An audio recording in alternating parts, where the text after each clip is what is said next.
The night was cold and the streets were silent. Broken lamps flickered, and the wind carried dust across the empty road. The human man Daniel walked with his hands deep in his pockets, trying to ignore the hunger in his stomach. He had no job, no family left, and no future to think about. For him, each night was only about survival, finding a place to rest and wait for the next day. But this night was different. This night he heard a voice, soft, shaking and strange. "I only have $2, human. Please let me sleep in a warm bed." Daniel froze. He turned, and in the dark corner of the street, he saw her. She was not human. Her skin had a pale glow, like silver touched by the moon. Her eyes were wide and bright. With a strange light deep inside, she looked weak, trembling. Her thin clothes torn and dirty, nobody else noticed her. People walked past, their eyes cold. Their hearts closed. To them, she was invisible. But to Daniel, her words stayed. Like a chain around his chest, he frowned. "Why me?" he whispered to himself. He wanted to walk away. It was not his problem. He had nothing, barely enough for himself.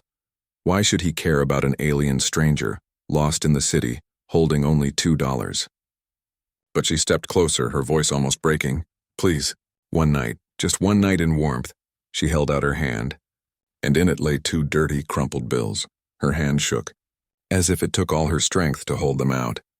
Daniel felt his throat dry. He looked at her face, and something inside him changed. Her eyes were not just begging, they were desperate, but also hiding something more than hunger, more than cold. It was fear, deep, silent fear. He sighed, pressing his hand to his forehead. "Fine," he muttered. "Come on." She followed quietly, her steps light. Almost silent on the cracked pavement, Daniel led her through narrow streets until they reached his small, broken building. The walls were old, the roof leaked, but inside it was at least warmer than the open streets. He pushed the door open, letting her step inside first. She stopped at the doorway, her eyes moving around the small room. The single bed, the broken chair, the table with nothing on it, it was poor, but she looked at it as if it was a palace. For a moment her lips curved, not into a smile, but into relief. "Thank you, human," she whispered. Daniel grunted, closing the door behind her. "Don't thank me yet," he said. "It's just for tonight." She nodded, moving to the bed slowly, as if afraid it would vanish if she touched it. She sat down, her shoulders shaking. For a long moment there was silence in the room. Daniel leaned against the wall, arms crossed, staring at her. Something was wrong about her. Something he couldn't name. Her presence was heavy, like a storm waiting behind closed skies. At last he asked, "Why me?" "You could have asked anyone else." Her head lifted, and her glowing eyes met his. "No one else looked at me," she said softly. "No one else heard me." The word struck him sharp and deep. It was true. He had seen it with his own eyes. The others had walked past, blind, deaf, and cold, and yet, here she was, speaking to him, choosing him. He shook his head. "You're trouble, aren't you?" She didn't answer. Instead, she lay down on the bed, curling up like a child. Her breathing slowed, but she whispered something in a language Daniel didn't know. The words were soft, but the sound made the hairs on his neck rise. It was not just sleep talk, it was something else, a chant, a prayer, or maybe a warning. Daniel sat in the chair watching her. He told himself he didn't care, that she would be gone in the morning, but deep down, he knew this night was only the beginning. Something about her was dangerous. Something about her would change everything. The city outside was restless. In the distance, the sound of boots echoed on stone. Soldiers were moving through the streets, searching, hunting. Their orders were sharp, their eyes cold.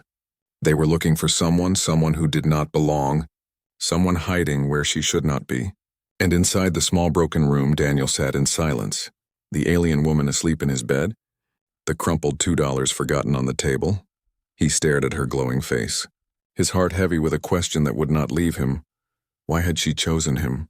The night grew darker, and Daniel knew one thing for certain. His life would never be the same again. Morning came slowly.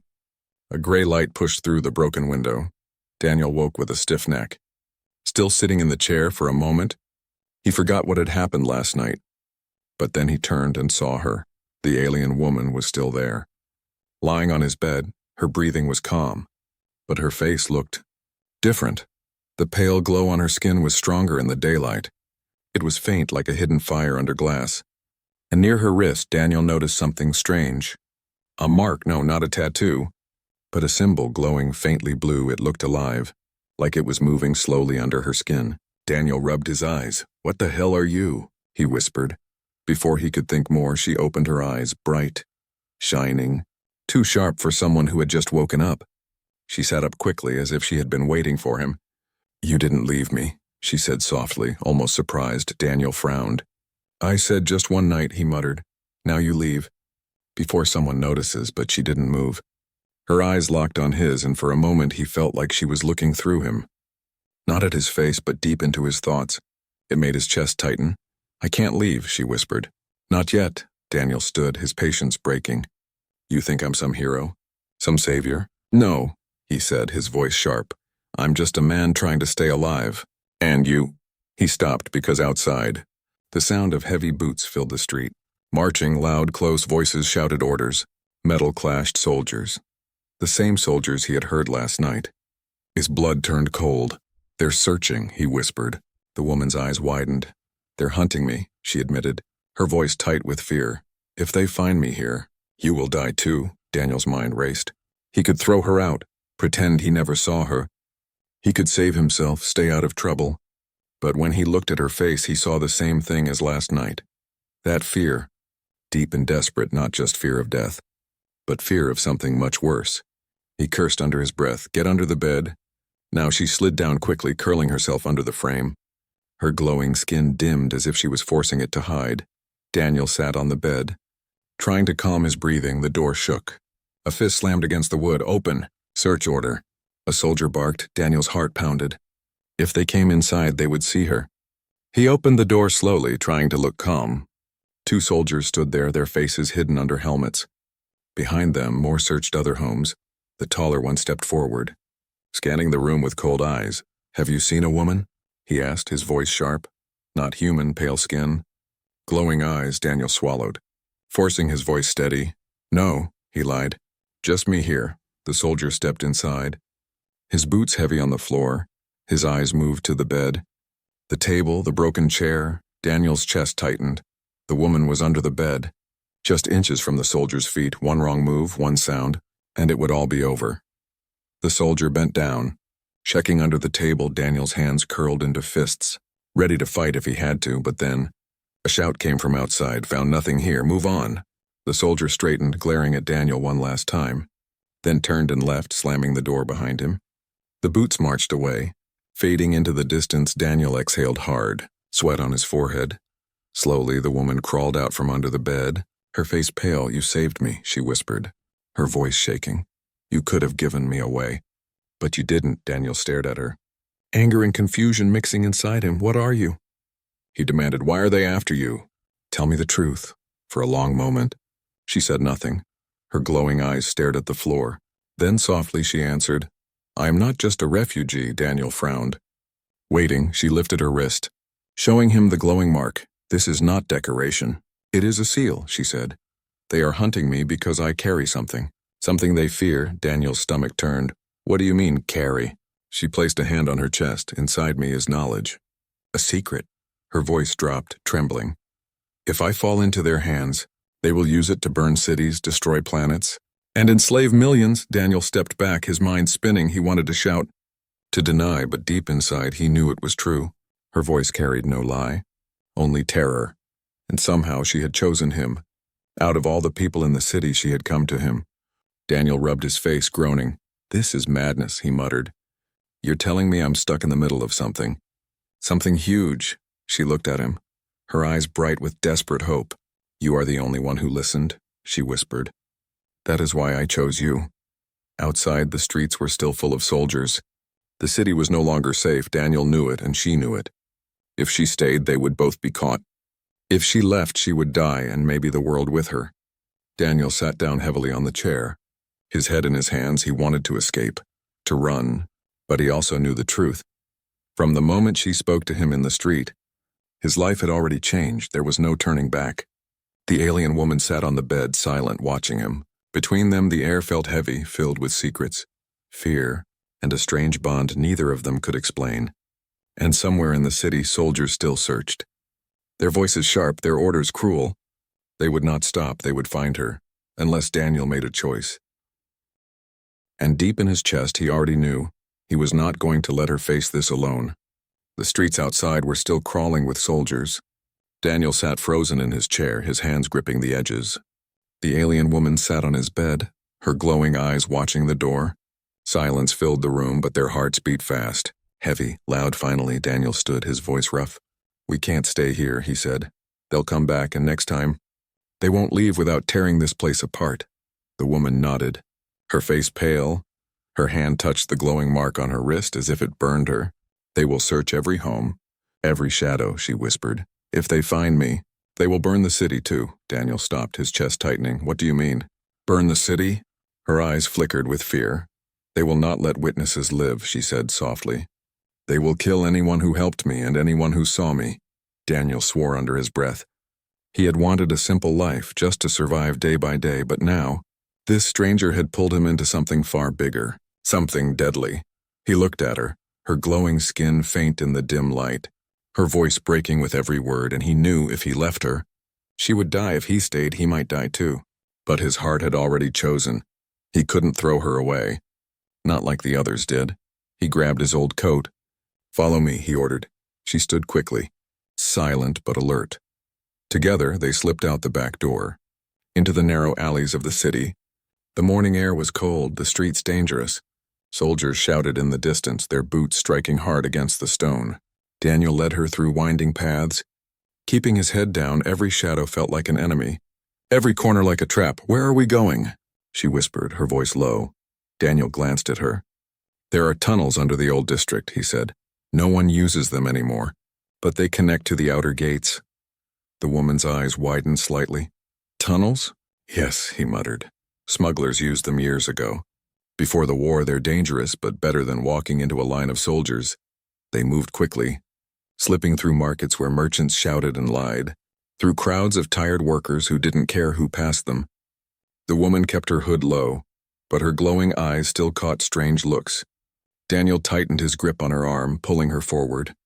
Finally, they reached the old part of the city. Buildings broken, walls cracked, streets empty. It was silent here, too silent. Daniel stopped at a collapsed archway. Behind it, half buried under rubble, was a dark hole in the ground. He crouched, pulling away broken stones until the opening grew wide enough. A foul smell rose from below.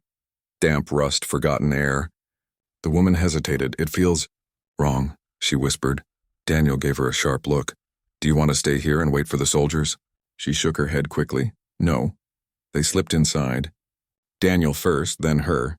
The tunnel was narrow, the walls wet with dripping water. Their footsteps echoed softly like whispers chasing them. Daniel lit a small lamp he carried, the weak flame pushing back the dark. For a long time they walked in silence, but Daniel's mind was heavy with questions. Finally he asked, "What is inside you? What do they want so badly?" She walked beside him, her face hidden by the shadows. Her voice was soft but sharp like glass. "It is not a thing, it is a memory," she said. "The memory of someone powerful, someone they fear." Daniel frowned. "A memory?" She nodded, touching her chest. "My husband," she whispered. "His mind, his knowledge, his war plans, all sealed inside me." Daniel stopped, staring at her. "You're saying you're carrying your husband inside you?" Her eyes glowed faintly in the dark. "Yes. His crystal of memory was placed in me before he died. If they take me, they will have his weapon designs, his codes, his power. They will start another war, and billions will burn." Daniel felt the air grow heavy around them. He cursed. "You're telling me I've been hiding the most dangerous woman in the city?" Her face dropped. "You didn't ask for this," she whispered. "If you want to leave me, do it now, before it's too late." Daniel looked at her trembling shoulders, her desperate eyes, and he shook his head. "No," he said firmly.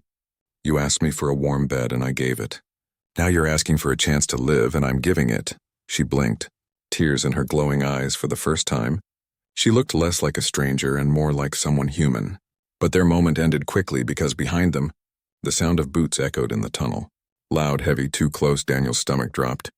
"They found us," he whispered. The woman's eyes widened, glowing brighter. "They will not stop, not until I'm dead." Daniel grabbed her arm, pulling her forward. "Then we keep running," he said, his voice hard, his steps quick. The tunnel stretched before them, dark and endless. Behind them, the soldiers' shouts grew louder. The hunt was not over, it had only just begun. The tunnel seemed endless, the air was damp and heavy. The stone walls closing in, Daniel's lamp flickered weakly.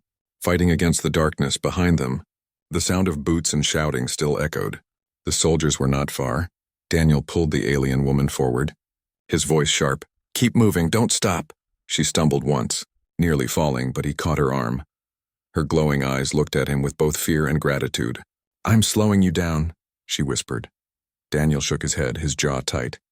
"Then you better learn to run faster." At last, they reached an old iron gate deep in the tunnel. Rust covered the bars, but Daniel forced it open with all his strength. The metal groaned, loud enough to wake the dead. They slipped through, then pushed rubble against it. The shouts behind them grew louder, but for now the soldiers were blocked. Breathing hard, Daniel led her into a wide chamber.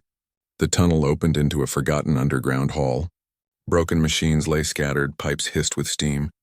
The place smelled of rust and old fire. They stopped there, catching their breath. The silence felt heavy, but Daniel's mind was heavier.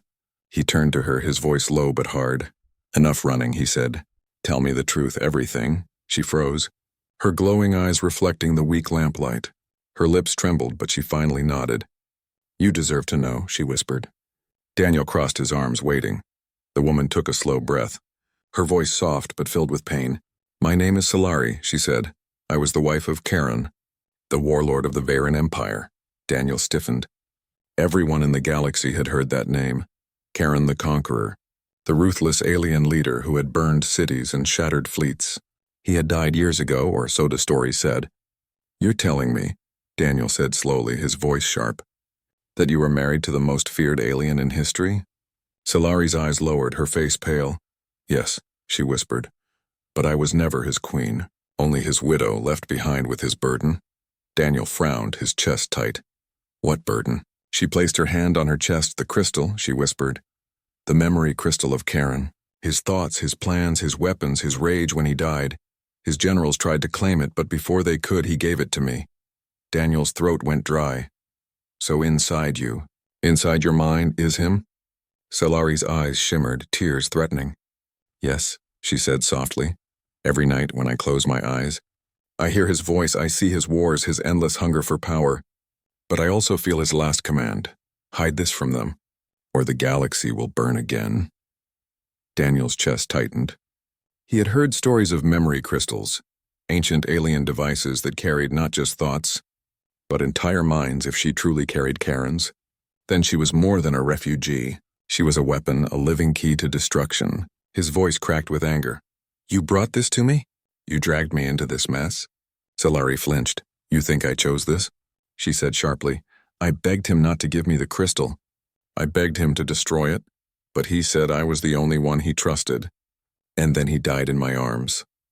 Her glowing eyes filled with tears, but she did not let them fall. "I ran," she whispered. "Across systems, across worlds, everywhere I went, hunters followed. They want Karen's memory, they want his power, and now they are here." Daniel turned away, running his hands through his hair. He wanted to scream, to curse the universe. He was just a man, broken and poor. Why had fate thrown him into this nightmare? But when he looked back at Solari, he saw her trembling form. Her shoulders bent under a weight too heavy for anyone. She was not a queen, not a warlord. She was just a woman carrying a monster's shadow, and somehow she trusted him. The human with nothing. Daniel's voice was low, tired. "You should have given it to someone else. Someone stronger." Solari shook her head. "No," she whispered. "Humans are different. Others see power and take it, but humans, you hesitate, you question, you care. That is why I begged you for help. Because even if the galaxy turns away, a human will still look back." Her words struck him deep. For a long moment, he had no answer. The silence between them was heavy, filled with both pain and strange understanding. Then, a distant explosion echoed through the tunnel. The soldiers had broken through the gate. Their voices carried closer. Cruel and sharp, Solari's eyes widened. "They're coming," she whispered. Her voice broke, fear twisting it. "They will never stop. Not until they rip the crystal from me. Not until they kill us both." Daniel clenched his fists, his decision hardening. He could run, he could leave her, but deep in his chest, he knew he wouldn't. Not now, not after everything. He looked at her, his eyes fierce. "Then we don't wait for them," he said. We fight back or we run farther, but whatever happens, we face it together. Solari stared at him, her lips parting in shock. Slowly her trembling stopped, and for the first time, she nodded with strength. Yes, together, she whispered. The sound of boots thundered closer, echoing in the chamber. Daniel tightened his grip on his lamp, his jaw set. Solari placed her glowing hand over her chest. Steadying her breath, the soldiers were almost there. And the confession had only made the danger greater. This was no longer about hiding, this was survival, this was war. The tunnel shook with echoes of boots. Daniel pulled Solari forward, leading her into a narrow passage. The air was thick, heavy, filled with the stench of damp stone. Her glowing eyes cut through the dark like two faint lanterns. But every step was haunted by the sound of soldiers drawing closer. At last they reached a broken ladder that rose to a hatch. Daniel climbed first. Forcing the rusted metal open, cold air rushed in, the smell of smoke and iron filling his lungs. He pulled Solari up after him. They emerged into an abandoned factory on the edge of the city. The walls were broken, machines covered in dust. Rats scattered at their arrival. The roof had holes where sunlight spilled in. It was a place forgotten by time. Daniel pressed his back against the wall, breathing hard. "We can't stay here long," he muttered. "They'll spread out soon." Solari touched his arm. Her voice low. "You should leave me," she whispered. "If they catch you with me, you'll die for nothing." Daniel shook his head. His jaw set. "Too late for that," he said. "I'm already in this mess. If I was going to run, I'd have done it last night." Solari looked at him for a long moment, her lips trembling, but before she could answer, a sound broke the silence, clapping. Slow and mocking, Daniel spun, his fists tightening. From the shadow stepped a man, tall, broad, his coat long and torn. His face was rough, his smile sharp. Daniel's heart dropped. "Joran?" Daniel whispered. The man chuckled. "Still alive?" "Old friend," Joran said, his voice deep and cruel. "I thought the city had chewed you up by now." Daniel's teeth clenched. "What are you doing here?" Joran's eyes shifted to Solari, glowing faint in the shadows, and his smile widened. "Well, well," he said softly. "So the rumors are true. The widow of Karen is here carrying the crystal, and you're hiding her." Solari stiffened, her body tense. Daniel stepped in front of her, his voice sharp. "Stay away from her." But Joran only laughed. "Relax, I'm not with the soldiers, they're dogs of the state. I'm a free man, I hunt for myself. And do you know what her head is worth?" His smile grew darker, more than gold. "More than you've ever dreamed, Daniel." Daniel's fist curled tighter. "You'd sell her? Just for money?" Joran raised an eyebrow. "Don't pretend to be pure," he said. "You're starving, broken, living in a hole. I'm offering you freedom, food, a house, safety. All you have to do is step aside." Solari's eyes widened, her voice cracked with fear. "You would give me to them?" Joran grinned. "Why not? The galaxy fears what you carry. If I hand you over, I'll be rewarded as a hero. And if Daniel joins me, maybe he can finally crawl out of the dirt." Daniel felt his chest twist. The words cut him because they were true. He had nothing, no future, no hope with the reward. He could live, not just survive. For a moment the thought tempted him. For a moment he imagined stepping aside, letting Joran take her. But then he saw Solari's eyes, not just fear, but trust, the trust she had given only him. Daniel stepped forward, his voice hard. "No," he said. "She stays with me." Joran's smile vanished. His hand moved to the weapon on his belt. "So you choose her over me?" he growled. "Over your oldest friend?" Daniel's heart pounded. But his voice did not shake. "Yes," he said. "Because she asked for help when no one else would. And I gave it. I won't betray her now." For a long, tense moment, the factory held its breath. Joran's eyes burned with anger. Then slowly he laughed again. "Stupid," he muttered. "You always were soft." "Daniel." He raised his weapon, pointing it at Solari. Her breath caught, her body frozen. Daniel moved fast. Stepping between them, the shot fired. Echoing through the broken factory, sparks burst from the wall. Missing Solari by inches, Daniel lunged at Joran. Tackling him to the ground, the two men fought. Fists slamming, metal clanging. Joran was stronger, but Daniel was faster. Every punch carried desperation. Every strike filled with fire. Solari backed away, her glowing eyes wide. Her hand pressed to her chest as if fighting an unseen weight. She wanted to help. But fear held her still. The fight raged. Metal pipes clattering, dust filling the air. At last, Daniel grabbed Joran's arm, twisting the weapon away. He held it against his old friend's chest. Breathing hard, Joran's eyes burned with fury. You think you can protect her? He spat. They'll never stop hunting. You'll die for her, Daniel. And she'll die with you. Daniel's jaw tightened. Then we die fighting, he growled, and with a final strike, he knocked Joran out cold. The factory fell silent, except for Daniel's ragged breath. He turned to Solari, who stared at him with wide, glowing eyes. You risked everything, she whispered. For me, Daniel dropped the weapon, his hands shaking. I had to, he said quietly, because you trusted me and I won't break that. Solari stepped closer, her eyes shimmering with both fear and something else, something softer. But before she could speak, the distant sound of soldiers rose again. The fight had drawn attention. They had to move. Daniel glanced at Joran's unconscious body. Then at Solari. Come on, he said, his voice firm. This city isn't safe for us anymore. We have to get out before they close every exit. Solari nodded, her voice trembling. Where will we go? Daniel looked toward the broken door, the ruined streets beyond, his eyes dark but determined. As far as it takes, he said. Because now, it's not just you they're after. It's us, and together they stepped into the ruined light. The betrayal behind them, the hunt far from over. The sun was low when Daniel and Celery left the broken factory. The streets were burning with noise, soldiers everywhere. They moved through shadows, hiding in alleys, running between crumbling walls. Every step felt like borrowed time. By nightfall, they reached the edge of the city. Beyond the walls stretched barren land, silent. Wide, dangerous. Daniel stopped. Scanning the horizon, Solari pulled her hood tighter, her glowing eyes hidden. Where will we go now? She whispered. Daniel's jaw tightened. There's a place, he said. A hidden outpost, old and buried. Used by humans long ago. If it's still there, maybe it will give us one last chance. Solari looked at him with weary hope. And if it's not? Daniel's voice was firm. Then we keep moving until we can't. They slipped through the gates under cover of night. The city's searchlights swept the land behind them. But in front, the desert was dark, endless. Wind howled across the sand, carrying no mercy. Hours passed as they walked. Daniel's body ached, his breath heavy. But Solari kept pace, silent, strong despite her thin frame. The mark on her wrist glowed faintly, like it was guiding them at last. They reached a ridge of broken stone. Hidden in its shadow was a steel door half buried in sand. Daniel knelt, brushing the dirt away, his heart lifted. It was real. The old human outpost. He forced the door open. Metal grinding against stone inside, stale air rushed out. They entered, sealing the door behind them. The outpost was dark, filled with dust and rust. But the walls still hummed faintly with power. Screens flickered to life as Daniel pressed the control panels.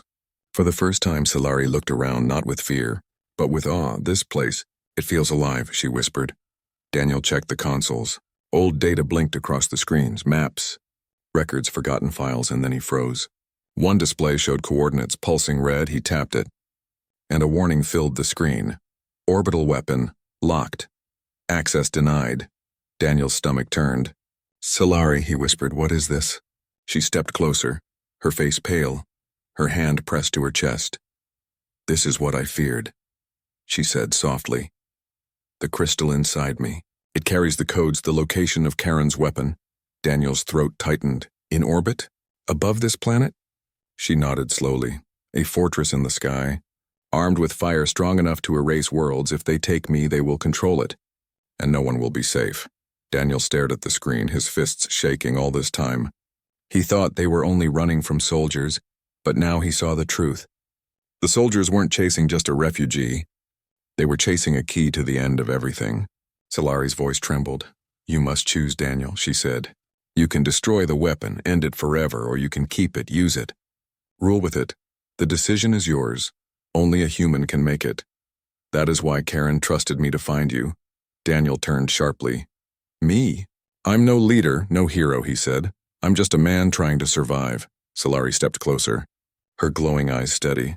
But you are human, she whispered. And humans choose differently. Others see power and take it. Humans see power and question it. That is why I trust you. Before Daniel could answer, alarms blared through the outpost. The screens flashed red, movement detected outside. Soldiers, they had found the outpost, Daniel cursed. We don't have time. Solari's eyes widened with fear. They will come for me if they connect me to the system. They will unlock the weapon. The sound of explosions rocked the ground above. Dust rained from the ceiling, lights flickered. The soldiers were breaking through. Daniel grabbed a rusted rifle from the wall. He checked the charge. It was weak, but better than nothing. He turned to Silari, his voice steady. No matter what happens, they don't take you alive. Silari's eyes glistened with tears. You would fight for me? Against your own kind? Daniel's voice was sharp. I'm not fighting for you alone. I'm fighting so no one else has to live under their fire. The door above blasted open. Shouts filled the chamber. Boots thundered down the stairs. Soldiers poured in, armored and armed. Their weapons glowed in the dark, ready to strike. Daniel fired first. The rifle sparking, bolts of light filled the chamber. Metal shrieked. Walls cracked. Silari pressed against the console, her hands trembling. She whispered in her alien tongue, her glowing mark burning brighter. The system responded, unlocking panels. Codes flashing faster. Silari, Daniel shouted, dodging a shot. What are you doing? Her voice shook, but her eyes burned with resolve. I'm giving you control, she cried. You must choose now, destroy or command. Daniel fought harder, his body aching, sweat dripping. Soldiers fell. But more poured in. The outpost shook with fire. The screens blazed with warnings, and in that chaos, Daniel knew the choice was coming, not tomorrow, not later, now. He looked at Silari, her glowing eyes fixed on him, her voice trembling, filled with both fear and hope. You decide, human. Do we save the galaxy or rule it? The chamber roared with battle. The soldiers screamed, weapons burned. And Daniel stood at the center, one decision away from changing everything. The chamber shook like thunder. Walls cracked, dust fell from the ceiling. Daniel stood with his rifle shaking in his hands. Soldiers stormed the outpost, their weapons glowing bright. Silari pressed against the console, her glowing mark burning like fire. Her voice broke through the chaos. Daniel, the system is open! Choose now. The screens blazed with 2 words, activate or destroy. The weapon above the planet waited for command. Its power strong enough to erase worlds. The fate of millions balanced on a single human's hands. Daniel's chest heaved, his mind racing. If he activated it, no one could stand against him. He could live like a king, rich and untouchable. If he destroyed it, the galaxy would be safe. But he and Silari would be hunted forever. A soldier charged, screaming. Daniel fired. The blast throwing the man to the ground, more poured in, their armor clanging against the metal floor. The room filled with fire and smoke. Silari cried out, Daniel, hurry! He looked at her, and for a heartbeat the battle faded. Her glowing eyes locked on him, shimmering with fear but also with trust. She believed he would choose the right path. She believed in him, a broken man who once had nothing. Daniel clenched his jaw. No one should hold this power, he whispered. And he slammed his hand down on destroy. The console screamed with alarms. The entire outpost trembled. Above them in the sky, the orbital weapon powered up, but instead of targeting the planet, its systems turned inward one by one, its cores overloaded. And then, a flash lit the heavens, the weapon shattered into fire. Pieces of metal rained through the sky, burning like falling stars. The earth rumbled. The desert shook, and then silence. The soldiers froze, staring at the screens in horror. Their mission was gone, their prize destroyed. They screamed in anger and charged forward. Daniel raised his rifle. Silari, get back. The battle exploded in the chamber. Bolts of light flew past, walls cracked, the air burned. Daniel fought with everything left in him. Every shot, every strike bought another second. But the soldiers were endless. Silari stood behind him, her glowing hands pressed to the console, her voice whispered in her alien tongue. The mark on her wrist pulsed brighter and brighter. She was giving something away, her strength, her life. The outpost's systems roared louder. Electricity surged, sparks burst. Daniel, she cried, her voice shook, but her eyes were fierce. Go! Save yourself! He turned, fury in his eyes. No! We finish this together! The ceiling cracked, metal beams groaned. The outpost was dying. Soldiers fell back as fire and smoke consumed the chamber. Daniel grabbed Silari's arm, pulling her toward the exit. But she staggered, her body weak, her glow fading. Silari, he shouted, panic in his voice. She looked at him with tired eyes. You chose well, human, she whispered. You gave up power for life. No alien would do that. Only a human would. Daniel's throat tightened. Don't you dare leave me now, he said, his voice breaking. She tried to smile, but her strength faltered. He lifted her into his arms, carrying her through fire and smoke. Behind them, the outpost collapsed. The weapon above was gone. The soldiers scattered in fear, but the cost was heavy. They emerged into the cold desert night. The stars burned bright, the wreckage falling like sparks across the sky. Daniel set Solari down gently. Her breath was weak, but she was alive. Her glowing eyes stared up at him, filled with something deeper than fear, something closer to hope. "You gave me a warm bed," she whispered. "Then you gave me your trust. Now you've given me your choice." "And you saved them all." Daniel's chest ached. For the first time in years, he felt something he thought was gone. Purpose. He sat beside her, staring at the burning sky. The soldiers were gone for now. The galaxy was safer. But he knew this was not the end. Others would come, others would hunt her. But they would face it together. Solari's hand reached for his. Trembling but steady, he took it, his grip strong. And for the first time, she leaned against him. Not as a widow of a warlord, not as a carrier of a weapon, but as someone who finally found a place to belong. The desert wind whispered around them. The sky glowed with falling fire. Daniel closed his eyes, holding her close. His life was no longer empty. It was no longer about surviving alone. It was about protecting her, protecting humanity. About being the human who made the choice no one else would. And in that silence, under burning stars, their story was not finished, it had only just begun.